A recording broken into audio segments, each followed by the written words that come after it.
हाँ, तो हम पढ़ेंगे अध्याय 4 कार्बन एवं उसके यौगिक। तो कार्बन और उसके यौगिक क्या है, अध्याय 4 में हम देखेंगे।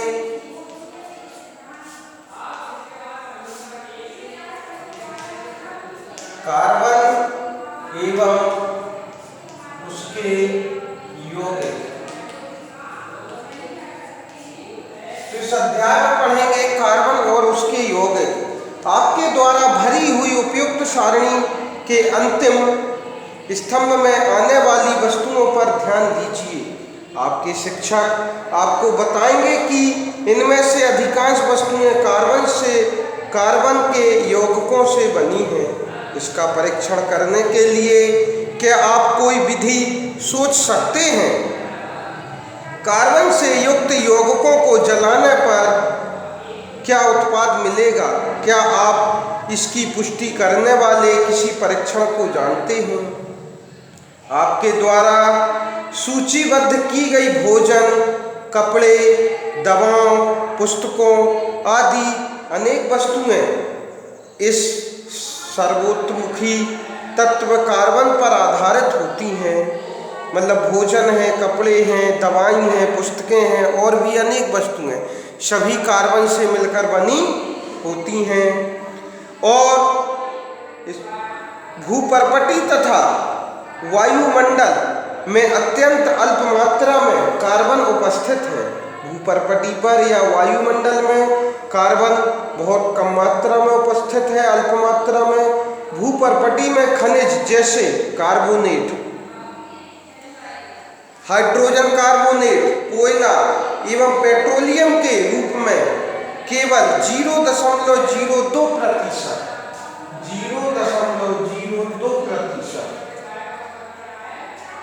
कार्बन उपस्थित है तथा वायुमंडल में कार्बन 0.03% कार्बन डाइऑक्साइड उपस्थित है। इतनी अल्प मात्रा में कार्बन उपस्थित होने के बावजूद कार्बन का अत्यधिक महत्व है। इस अध्याय में हम कार्बन के इन गुणों का अध्ययन करेंगे जिसके कारण कार्बन इतना महत्वपूर्ण है। इस अध्याय में हम जानेंगे कि कार्बन इतना महत्वपूर्ण है, क्यों है। इस अध्याय में हम इसके बारे में, तो कार्बन में आबंध, सहसंयोजी आबंध।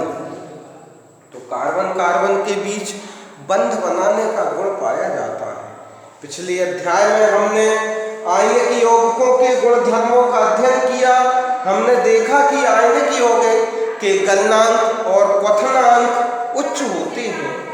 मतलब आयनिक जो यौगिक होते हैं वो गलनांक और क्वथनांक उनके उच्च होते हैं। आयनिक यौगिक बताए थे जो आयन बनाते हैं, जैसे सोडियम और क्लोरीन। सोडियम अपना एक इलेक्ट्रॉन इसको दान कर देता है, सोडियम एक इलेक्ट्रॉन निकालता है तो सोडियम प्लस आयन बनता है, और क्लोरीन एक इलेक्ट्रॉन ग्रहण कर लेता है तो माइनस आयन बनता है। और इस प्रकार sodium plus chlorine minus sodium chloride का निर्माण करते हैं। तो इस प्रकार से सोडियम और क्लोरीन आयन के रूप में बनते हैं और यौगिक बनाते हैं। इस प्रकार की यौगिक कहलाते हैं आयनिक यौगिक।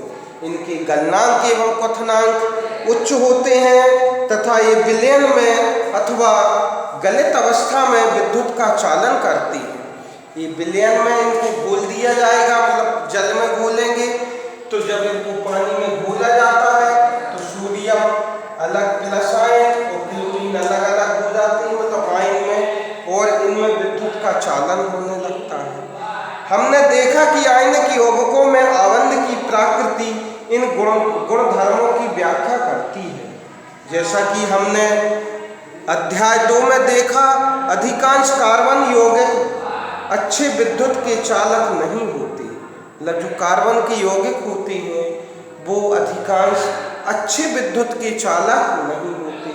उपयुक्त यौगिकों के क्वथनांक एवं गलनांकों जो कि आयनिक यौगिकों के क्वथनांक तथा गलनांक की तुलना में काफी कम है। तो इनके गलनांक क्वथनांक भी कम होते हैं। अध्याय 3 के आंकड़े 4.1 सारणी में पर हम इस पर निष्कर्ष पर पहुंच सकते हैं कि इन परमाणुओं के बीच प्रबल आकर्षण बल नहीं होता है। मतलब गलनांक क्वथनांक मतलब किसको कितने टेम्परेचर पर गलाया जाएगा या कितना उसको उबाला जाएगा। चूंकि अधिकांश ये यौगिक विद्युत की कुचालक होते हैं, अतः हम इस निष्कर्ष पर पहुंच सकते हैं कि इन यौगिकों के आबंध से किसी आयन की उत्पत्ति नहीं होती है। कक्षा 9 में हमने विभिन्न तत्वों की संयोजन क्षमता तथा संयोजकता, इलेक्ट्रॉनों संख्या पर इसकी निर्भरता के बारे में अध्ययन किया। हम अब कार्बन के इलेक्ट्रॉनिक विन्यास के बारे में अध्ययन करेंगे। कार्बन के परमाणु संख्या 6 है। कार्बन के विभिन्न कक्षों में इलेक्ट्रॉनों का वितरण कैसे होता है, कार्बन में कितनी संयोजकता इलेक्ट्रॉन होंगे। हम जानते हैं कि कार्बन बाहरी कोश पूरी तरह से भर देने अर्थात उत्कृष्ट गैस विन्यास प्राप्त करने की प्रवृत्ति के आधार पर तत्वों की अभिक्रियाशीलता समझाई जाती है। मतलब कार्बन का जो परमाणु क्रमांक होता है वो 4 होता है।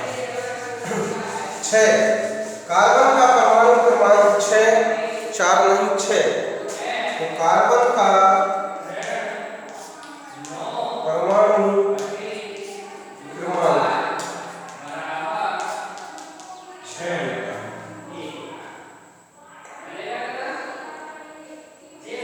तो कार्बन का इलेक्ट्रॉनिक विन्यास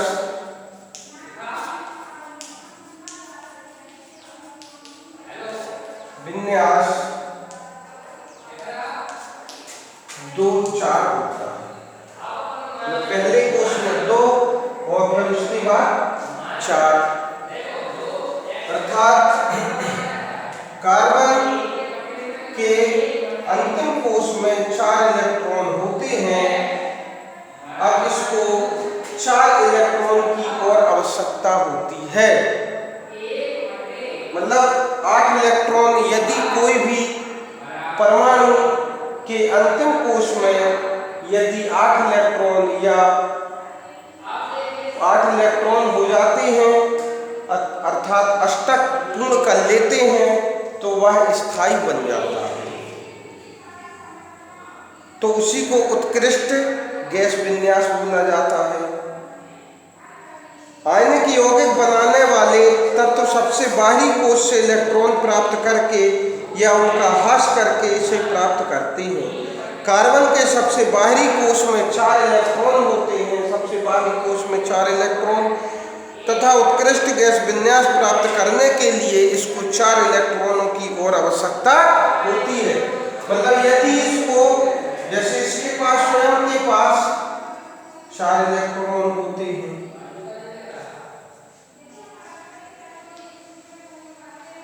अब इसको 4 इलेक्ट्रॉन और चाहिए तो हाइड्रोजन के पास 1 इलेक्ट्रॉन होता है। यदि एक हाइड्रोजन इससे जुड़ेगा तो 1 इलेक्ट्रॉन, एक हाइड्रोजन इधर जुड़ेगा तो इससे मिल जाएगा 1 इलेक्ट्रॉन, एक हाइड्रोजन इधर जुड़ेगा तो इससे, एक इधर जुड़ेगा तो इससे। इस प्रकार से ऐसे बंध बना लेते हैं और CH4 का निर्माण करते हैं। मतलब 4 इस प्रकार से बन जाती हो और CH4 अर्थात एक इलेक्ट्रॉन हाइड्रोजन दे देता है, साझेदारी करता है। तो इस प्रकार के बंध को सहसंयोजी बंध बोला जाता है। तो यदि इन्हें इलेक्ट्रॉनों को प्राप्त करना या खोना हो तो ये 4 इलेक्ट्रॉन प्राप्त कर C4 ऋण आयन बना सकते। मतलब 4 इलेक्ट्रॉन यदि इनको मिल रहे हैं तो C4 माइनस मतलब 4 और, क्योंकि इलेक्ट्रॉन पर ऋण आवेश होता है, यदि उसको 4 इलेक्ट्रॉन मिलेंगे तो ऋण की संख्या बढ़ जाएगी, मतलब ऋण आवेश की, इसलिए माइनस हो रहेगा।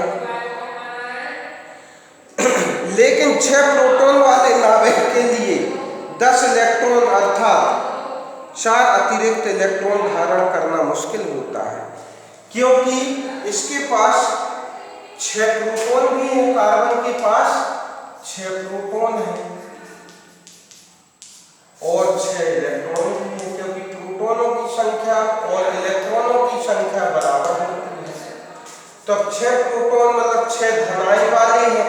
जैसे कार्बन की संरचना देखेंगे तो इधर पर प्रोटॉन होते हैं, जितने प्रोटॉन होते हैं उतने इलेक्ट्रॉन है, तो प्रोटॉन पर धनावेश पाया जाता है और इलेक्ट्रॉन पर ऋणावेश पाया जाता है।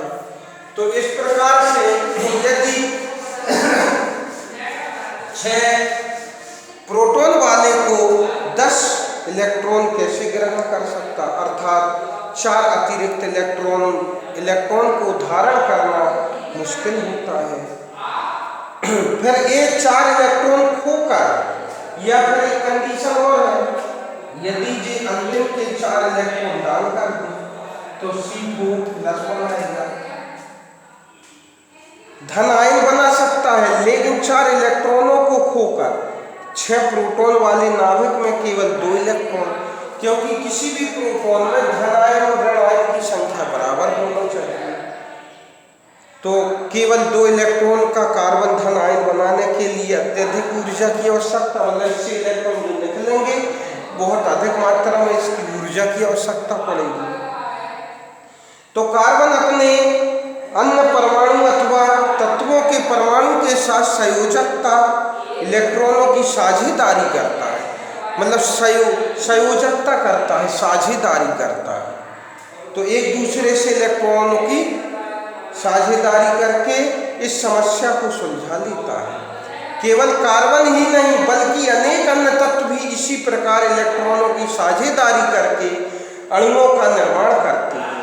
जिन इलेक्ट्रॉनों की साझेदारी की जाती है वे दोनों परमाणुओं के बाहरी कोश के ही होते हैं और बाहरी कोश में होते, तथा इनके फलस्वरूप दोनों ही परमाणु उत्कृष्ट गैस विन्यास की स्थिति को प्राप्त करते हैं। कार्बन के यौगिकों की इस चर्चा करने से पहले इलेक्ट्रॉनों की साझेदारी से बने कुछ समान अणुओं को समझ सकते हैं। जैसे कुछ एग्जाम्पल दिए हैं, जैसे हाइड्रोजन के पास 1 इलेक्ट्रॉन होता है।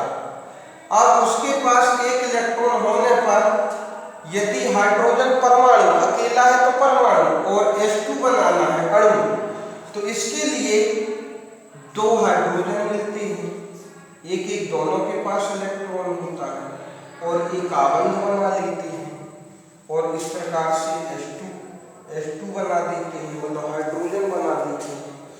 जैसे कि क्वेश्चन में दिया है, एक हाइड्रोजन 1 इलेक्ट्रॉन इसके पास, 1 इलेक्ट्रॉन इसके पास, ठीक है।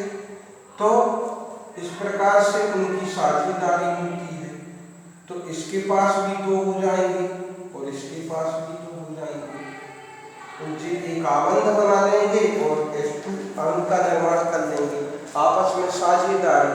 तो अंतिम कोश में 2 या 8 इलेक्ट्रॉन होते हैं, तो वह मतलब जोड़े में रहना चाहिए इलेक्ट्रॉन। इसी प्रकार ऑक्सीजन का दिया है O2 का निर्माण,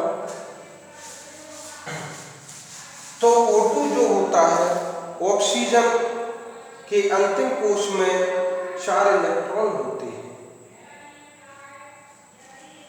अंतिम कोश में 4 इलेक्ट्रॉन,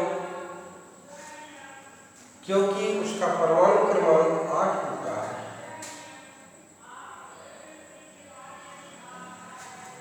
तो इसके अंतिम कोश में 4 इलेक्ट्रॉन होते हैं। तो इस तरह से बने अणुओं में सामान्य अणु हाइड्रोजन का है, जैसा कि आपने पहले अध्याय में किया है। हाइड्रोजन की परमाणु संख्या 1 है, अतः इसके कोश में 1 इलेक्ट्रॉन है, तथा के कोश को भरने के लिए इसको एक और इलेक्ट्रॉन की आवश्यकता होती है। इसलिए हाइड्रोजन के 2 परमाणु अपने इलेक्ट्रॉनों की साझेदारी करके हाइड्रोजन का अणु बनाते हैं। फलस्वरूप हाइड्रोजन का प्रत्येक अणु अपने निकटतम उत्कृष्ट गैस हीलियम के इलेक्ट्रॉनिक विन्यास को प्राप्त करता है, जिसके के कोश में 2 इलेक्ट्रॉन होते हैं, मतलब उत्कृष्ट गैस विन्यास प्राप्त कर लेता है। संयोजकता इलेक्ट्रॉन दर्शाने के लिए हम बिंदुओं तथा क्रॉस का उपयोग कर सकते हैं। इलेक्ट्रॉनों की सहभागी युग्म हाइड्रोजन के 2 परमाणुओं के बीच संयोजी एक आबंध बनाते हैं। इस आबंध के 2 परमाणुओं के बीच एक रेखा के द्वारा व्यक्त किया जाता है, मतलब जो आबंध बनाएंगे उसको एक रेखा से दर्शा देते हैं। जैसे 2 इलेक्ट्रॉन हाइड्रोजन के, तो इसके बीच में एक रेखा, जिससे क्रिया करेगा, जिससे करेगा और बना देगा H2। तो इस प्रकार से बीच में एक रेखा बना देते हैं। क्लोरीन के परमाणु संख्या 17 है। इसका इलेक्ट्रॉनिक विन्यास तथा संयोजकता क्या होगी? क्लोरीन द्विपरमाणिक अणु बनाता है। क्या आप इसके अणु की इलेक्ट्रॉन बिंदु संरचना बना सकते हैं? याद रखिए, केवल संयोजकता इलेक्ट्रॉनों को ही चिन्हित करने की आवश्यकता है। तो देखो, जैसे क्लोरीन का परमाणु क्रमांक 17 होता है। क्लोरीन का परमाणु क्रमांक 17 है। अब जिस Cl2 अणु का निर्माण करता है, मतलब 2, एक में 17 है, तो 2, 8, 7, अंतिम कोश में 7 इलेक्ट्रॉन होंगे। तो अब इसको 8 पूर्ण करने के लिए एक इलेक्ट्रॉन की, तो एक क्लोरीन, अंतिम कोश में 7, 2, 4, 2, 6 और एक इलेक्ट्रॉन इधर है, 7, 2, 4, 6, 7। इसी प्रकार दूसरे क्लोरीन के कोश में भी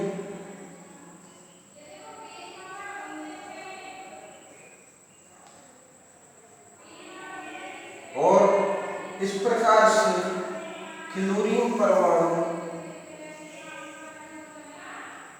और जी इस प्रकार से जी इससे मिलता है, अर्थात जी इसके पास भी 1, 2, 3, 4, 5, 6, 7 और जी 8 आ गया, और इसके भी 8 हो जाएंगे, 2, 4, 6 और 2 जी हो जाएंगे, 8 हो जाएंगे।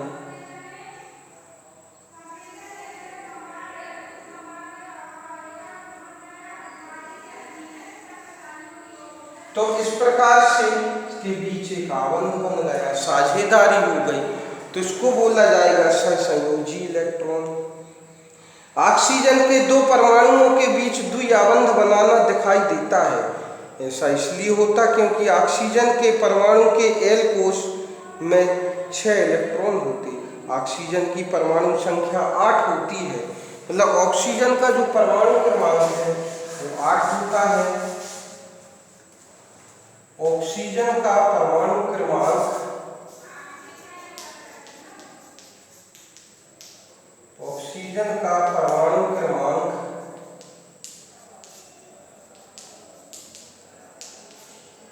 8 होता है। तो इलेक्ट्रॉनिक विन्यास इसका होगा 2, 6 और 2, 8, मतलब अंतिम कोश में इसके 6 इलेक्ट्रॉन हैं। अब इसको 2 इलेक्ट्रॉन की और आवश्यकता है, तो जब O2 का निर्माण करते हैं ऑक्सीजन अणु का, तो एक ऑक्सीजन के पास 6 इलेक्ट्रॉन हैं, 2 इधर होंगे, 2, 4, 6 और 6 हैं, तो 2, 2, 4 और 2, 6।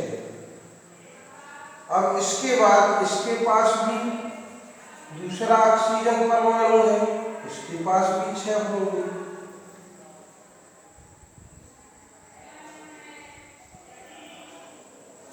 तो ऑक्सीजन के जो परमाणु होते हैं जो इससे संयोग करके अपने 8 इलेक्ट्रॉन पूर्ण कर लेते हैं, 2, 4, 6, 8, और जे वाला परमाणु भी इससे साझेदारी करके इलेक्ट्रॉन पूर्ण कर देते हैं और इनके बीच में आबंध बन जाती है और O2 अणु का निर्माण हो जाता है। तो इस प्रकार से इसके बीच में डबल बंध पाए जाते हैं।